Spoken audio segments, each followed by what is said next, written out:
vamos a hablar de la teoría de la espiral del silencio, sobre todo centrándonos en tres aspectos fundamentales: su convicción histórica, en que fue pensada, la aplicación teórica que esta tiene y cómo hoy en día sigue vigente, y algunos casos de ejemplo para ver cómo es su aplicación. Esta teoría fue creada en 1977 por una científica politóloga llamada Noel Newman. Judía y alemana, trató de entender cómo fue que el pensamiento nazi tuvo tanta influencia en la población alemana y alrededor. Por eso, creó una serie de conceptos que hasta ese momento no se habían desarrollado.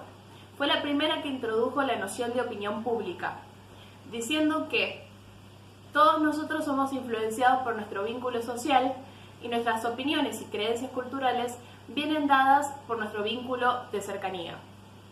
Así, ella trató de probarlo empíricamente con un grupo selecto de jóvenes. Introdujo en las universidades una serie de test para ver cómo influye el grupo en las elecciones más mínimas de los jóvenes, haciendo que un grupo de chicos sometidos a esta investigación supieran las respuestas incorrectas a una pregunta matemática simple. Por ejemplo, ¿cuánto es 2 más 2? Estos chicos respondían cualquier número no correcto. Así, las personas que no sabían que estaban sometidas a una evaluación pensaban que estaban errados ellos. Repetía las pruebas, hasta darse cuenta que la opinión prevaleciente de la mayoría era la que convencía al resto. Así, ella fue aplicando esta teoría a lo largo del pensamiento humano, diciendo que el grupo, por más erróneo que sea su respuesta, va a generar un silencio en la minoría. Es decir, la mayoría dominante, por más errónea que sea su pensamiento, va a influir en una minoría que tiene menos voz. Así pensó que funcionaba el nazismo. Una minoría con poder de influencia, con llegada en los medios, podía de a poco ir creando un sentimiento de unión, de grupo, que aplastaba a una minoría. Ella introdujo esta noción de espiral del silencio. ¿Y cómo funciona? Tiene varios rasgos. Primero, la noción de marco teórico. Es decir, para que esta espiral funcione, debe estar enmarcada en una situación comunicacional estable. ¿Qué quiere decir esto? Debe tener un grupo de personas que tengan un mismo contexto y que estén asociadas por lo menos con algún vínculo que puede ser familiar, social o étnico. Luego tiene que haber un tema predominante. Por ejemplo, la política o la religión. Luego tiene que haber una premisa clara, alguna oración o frase que pueda ser utilizada como latiguillo de convencimiento. Así, estos mensajes podrían ser predominantes. ¿Cómo funciona la espiral? La espiral funciona de la siguiente manera. Primero tenemos un grupo de influencia, un grupo pequeño que puede ser conformado por pocas personas que van a tratar de acercar su opinión a un grupo un poco más grande. Por ejemplo, 5 o 6 amigos que piensan iguales sobre un gusto musical, que tratan de influir de su gusto a otras personas que sean entre 20 y 30 personas. Así, ellos van a, como grupo, hablarles de sus gustos musicales por más de que sean errados. Después, este grupo de 30 personas van a ir a hablar a un grupo más grande. Y ese grupo más grande a uno más grande. Y así se va formando lo que es la espiral. ¿Qué va pasando con esta espiral? Va acallando a las minorías. Es decir, solamente predomina aquellas opiniones que pensamos que provienen de la mayoría grupal dominante, no de las que provienen de nuestro pensamiento propio. Así, Noel Newman determinó que funciona el pensamiento grupal en la época de Alemania entre los 30 y la década de los 40. Lo más curioso es que esta teoría estaba aplicada para explicar el pasado, pero esta teoría fue desarrollada y pensada para aplicarla a futuro. Por eso la publicidad, la política empezaron a apropiarse de estas nociones para crear el marco central de sus campañas.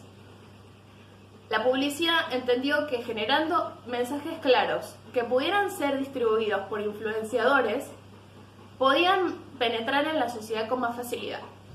Los políticos, también entendiendo que con un mensaje claro, aunque sea sin sentido, podías ir llegando a los núcleos de influencia interesantes, disminuyendo a la oposición y generando lo que se llama opinión pública.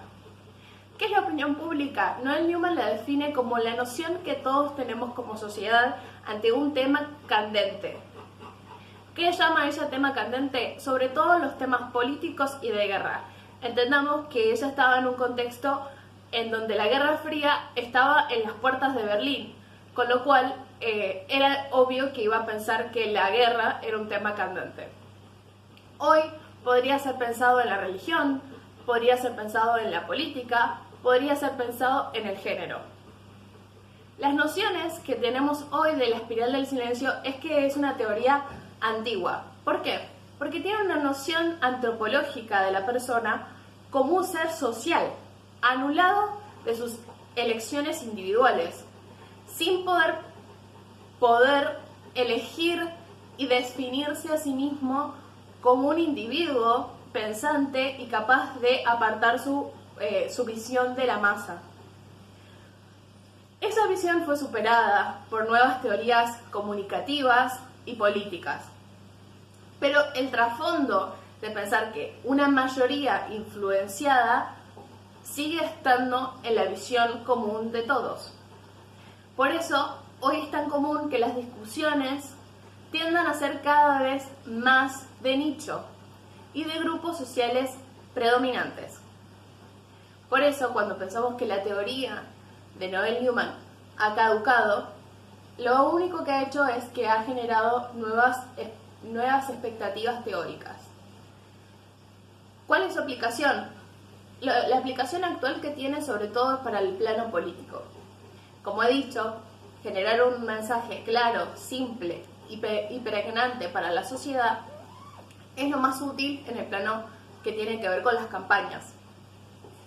Los famosos tags de campaña o frases cortas o ideas que pueden sonar exitistas al decirla, repetidas por lo que se llama influenciadores que tienen acceso a los medios de comunicación y que van convenciendo paso por paso, generando esta espiral, va construyendo nuestro propio pensamiento grupal y la opinión pública. Los periódicos también generan esta espiral del silencio. ¿Cómo? Mediante su agenda. La agenda de los medios es un claro ejemplo actual de cómo se genera esta espiral del silencio, poniendo en tapa los temas que ellos consideran importantes y soslayando temas que son de menos requerimiento social. Ustedes dirán, ¿pero vivimos en una sociedad donde el silencio es predominante? Sí. Aún hoy, con las redes sociales o con medios de comunicaciones masivas, estas teorías que han sido desarrolladas para explicar el pasado nos están develando cómo somos, cómo nos comportamos en grupo. La masividad, o lo que hoy llamamos viralidad, es lo que predomina en la sociedad moderna, o mejor dicho, en la sociedad postmoderna. Por eso, cuando las teorías son estudiadas con tanta profundidad por pensadores, se dice que están a destiempo.